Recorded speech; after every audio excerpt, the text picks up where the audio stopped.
It's your boy Lawrence Rivers, and I'm tuned in with Hoodlum ENT.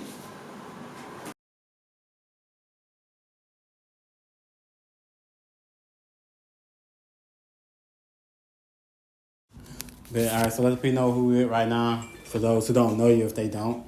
Alright, my name is Lawrence Rivers, owner of 4035 Studios. So yeah.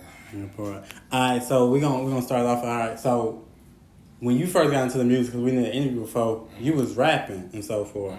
Yeah. So, and you still doing that, right? Yeah, I'm more in the songwriting side, but yeah.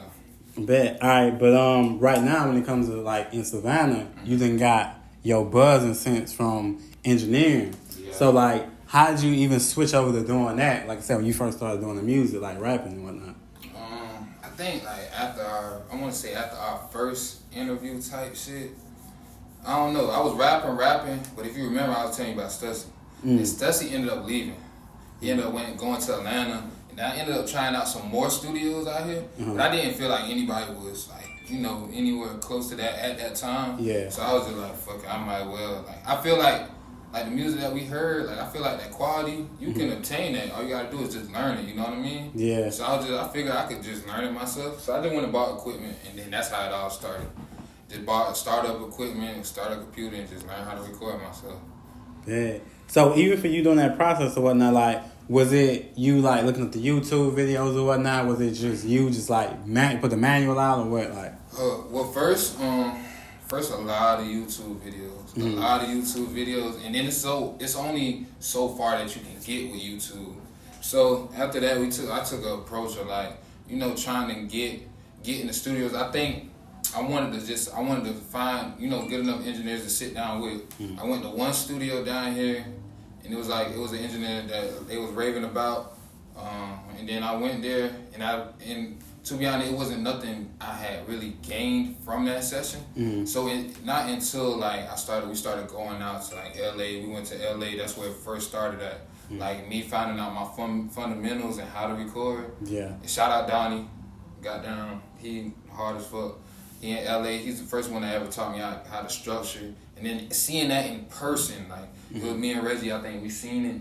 We went in there with Duke, with the Heartbreak. Yeah. And then I just sat next to his engineer, and after that it was over with. I told Reggie, man, I got this shit now. Cause I seen it, I see exactly how it look now. So. So you saying that's the point when you actually knew, all right, we about to take off with this, we about to go with this, build our own studio with it? Or I ain't gonna say at that point I didn't know it was gonna take off, but I knew I had grasped the concept of what like an industry sound needs to be. You know what I mean? Yeah. So once we came back to Savannah, it's not really too much of that going on. You know what I mean? Nobody really has that knowledge. Yeah. Most of them are just stuck in the same. Everybody's just doing the same thing. Nobody's really outreaching to learn. They just feel like they got it. So that was the main thing. I feel you stuck in that bubble. All right, so even for you, when did you really start seeing like people from Savannah gravitate to even coming your way, trying to do business with you and so forth? My first few, when it first started, I'm going to go ahead and say around the time Bag First was one of the first people that like continued, that kind of jump started everything. I was recording Black at that time, and then after that, Top Boy Mark reached out to me. And in that moment, he was, you feel me, going out, he gave me a chance because he was looking for studios. And then he was going out of town to record. Yeah. You feel me? Then he ended up giving me a chance, and he did that off the strength of Black, and he gave me a chance because he found out from Black. And then it was just like, after that, it was almost like, you feel me, like a snowball effect. Like, yeah, okay, this shit sound good. You feel me? I'm gonna keep coming back, and I keep getting recommended, and then I kept getting like those bigger names within the city type shit, which kept me building. They like, damn, they in the studio with, let me go check it out. A lot of people like uneasy at first because nobody really knew who I was and knew what I was capable of. But right. after that, it kept going. It kept getting better. Yeah. So did that even take effect on you as far as like, all right, yeah, our name getting out there? Like, was that becoming a thing for you as far as starting from only so many people working with you to now they working with you? Yeah, it's kind of it's like surreal, or like, nah, this was supposed to happen like this. I knew it was gonna happen like this quick, this fast. Nah, I ain't never thought about it this quick, this fast. But I figured you know, like the work that I put in, you can see the results like real time. Yeah. But you never really get caught up. Let me put it this way. Like, in the moment, it's kind of hard to grasp because you're in the moment. You got to think it's just like 10-hour days, 12-hour days, sleep, wake up. 10-hour days, 12-hour days, 16, sleep, wake up. So when you get into that cycle, just keep doing it. You never really grasp it in the moment because you never had time to grasp it. You know, you're just trying to work towards it. But you can see it. I can see it, like, with more people, and I'm like, okay, I'm getting better. You feel me? More people coming to fuck with me. So it's like, I want to say surreal, like you can see it coming, but I never thought it would come as quick as far as like industry-wise. Yeah.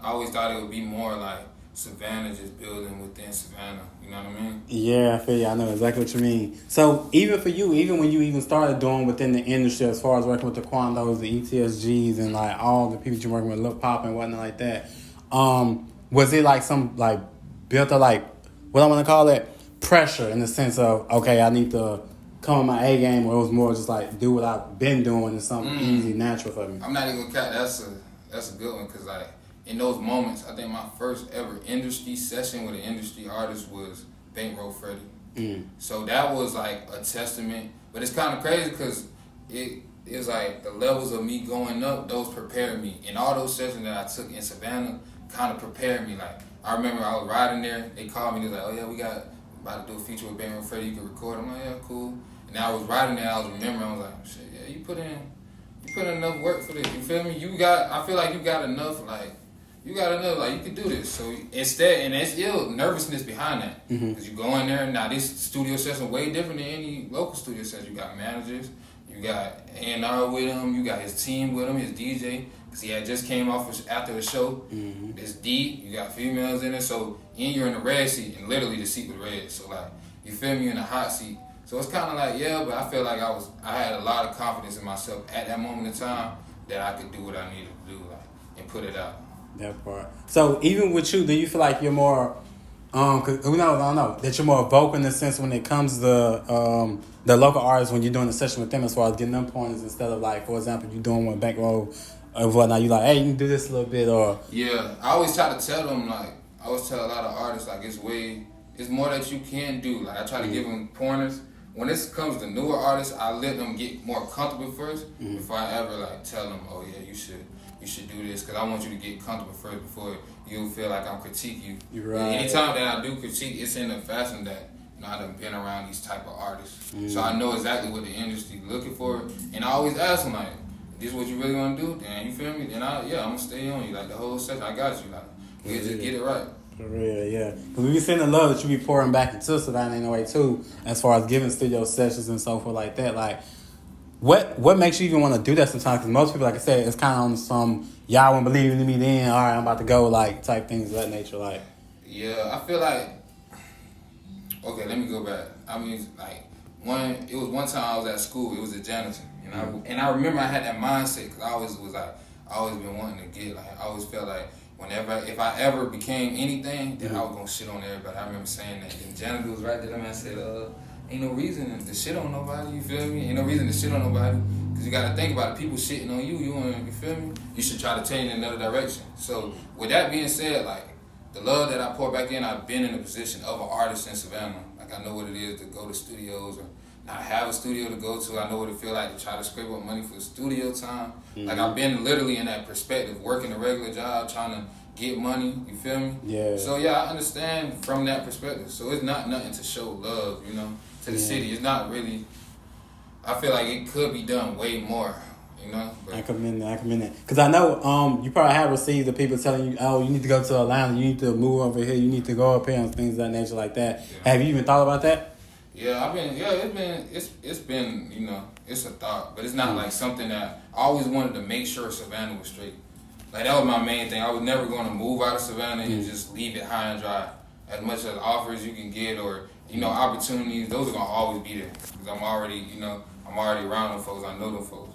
But I feel like Savannah's not had nothing, of this, I'm even going to say of the nature, but they haven't had something that gives them, you feel me? Yeah, to build that foundation up, like for real. So that's really the thing. Just having this as a safe haven, a place somebody can come, record, feel safe at, and also get the quality that, you feel me, that I think they should deserve, not just recording and sending you home and then feeding you bullshit. Yeah. It's a lot of that, you know what I mean? I feel you on that.